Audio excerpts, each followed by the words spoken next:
Okay, this video is about Alex Jones, okay? I have been listening to Alex Jones for a long time, and I am a huge fan of this man, Alex Jones. I am a huge fan of this man, Alex Jones. I love him. I would protect him because I think he is a jewel of humanity. You want to know why? It's because he's a genius, okay?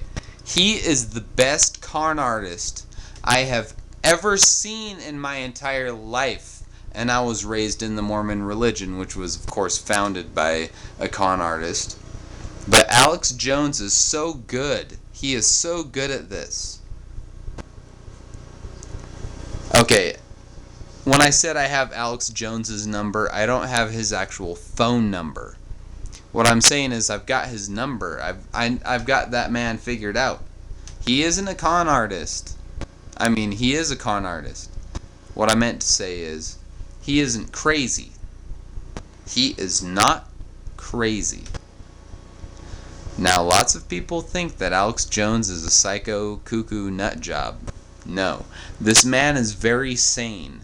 And the reason I know why that this man is very sane is because his performance is so well constructed that only a sane man could uphold that for so many years and get so many devoted fans dedicated to that performance. Alex Jones isn't crazy. He's full of shit. I'm not saying that he's lying about all this globalist shit, because yeah, all that globalism shit with the New World Order and the Illuminati, that shit's all real.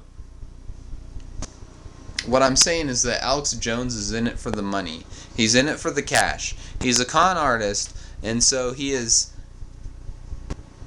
selling an image. He is selling that T-Rex of talk radio. I'm gonna fucking... I can't wait till I get my hands on you. I'm gonna... just bite chunks of bloody flesh. I'm gonna wrap my hands around your neck and just strangle you. Oh yeah, I can't wait. But I don't think we should murder these motherfuckers. I think we should put them through a free trial. Shit, I just said free trial, so I'm a bit fucked up. I meant to say a fair trial, but whatever. Ain't nothing's free in America, you know what I'm saying? You know how I'm saying. You know how I'm saying, you know what I'm saying, you know who I'm saying, you know why I'm saying, you know when I'm saying. 2012, motherfuckers. And you know why? You know why 2012 is such a big year? You think it's because of the Mayan calendar, and it is. But it's because the Mayans were only predicting a very predictable solar event. In 2012, the sun will be the hottest that we have seen it in the past 11 years. Global warming is in part affected by this. The sun is warming up. It's a natural 11-year cycle. And what's happening is the sun is getting the tension, the energy, electromagnetic tension of the sun is getting so strong. It's like a gear that is winded or that is wound too tight.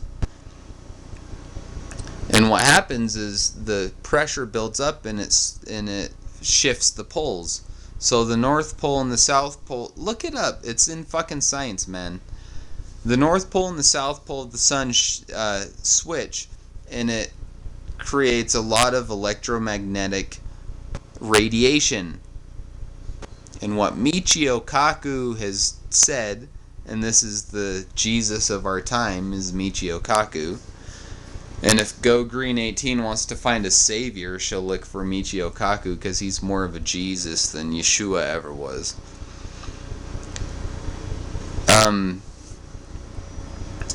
Is that it will create a lot of electromagnetic radiation, and that's MICHIO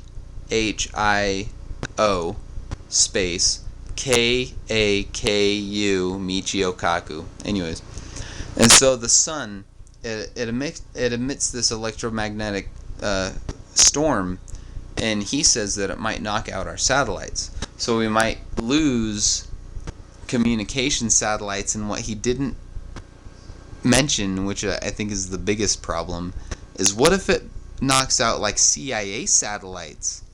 This is real science. Look it up, man. Just look up Michio Kaku right here on YouTube, and he talks about it.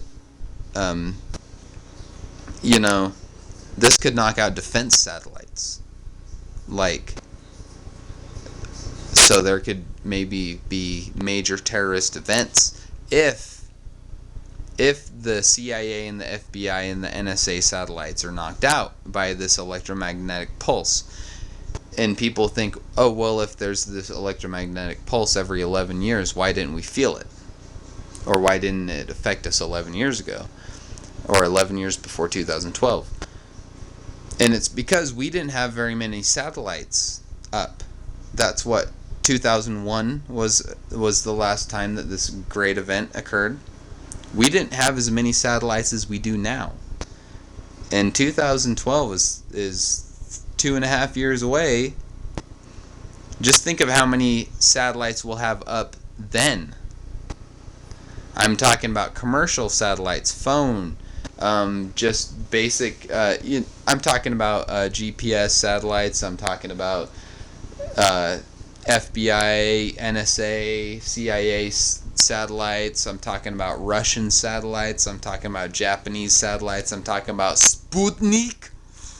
Fucking Sputnik!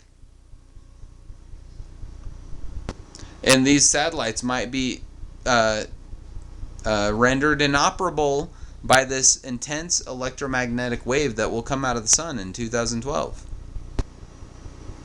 We could actually face the Y2K disaster for real if these communication satellites are taken out, and if the power grids and the utilities functions are hooked up to servers which are hooked up to the internet. If communication satellites are taken out by these intense electromagnetic waves, then we could be facing real disasters. And so what the Mayans were prophesying in 2012 is real. It's just that we misinterpreted it. They're saying there's going to be a great change in 2012, and that's true. The sun's poles are going to shift in 2012. The sun's poles will do this. They'll shift from north to south. Do you realize how much electromagnetic energy that a pole shift of that size lets out of a star? And how close are we to the sun? We're pretty fucking close. We're close enough to the sun that it can kill us. Just think about that. We're close enough to the sun that it can kill us personally. Now, a pole shift of that size, which doesn't affect our health, of course, it's been happening every 11 years for the last 5 million, billion, bajillion years. But our communication satellites are a lot more sensitive than we are. See, our biological systems, our human bodies, are a lot more shielded against that electromagnetic radiation. Now, things that we have created, like satellites, might not be shielded against that electromagnetic pulse. And so the intense, very, very harsh electromagnetic waves, which will course through our satellites that are in orbit, not that they're going to crash down, that's not the point. That's more of a point of the laws of physics. I'm talking about the software on board these communication satellites could be cut out, and it's especially scary to think that if that electromagnetic pulse knocks out CIA satellites or NSA or FBI satellites or MI6 or whatever the fuck, I'm an American, I don't know the other ones, that these defense satellites might be fucking rendered inoperable. That means there might be major terrorist attacks in 2012. That's science. That's not fucking mysticism, bitches. The Mayans were right, but it was only because they were predicting a predictable solar event. Motherfuckers.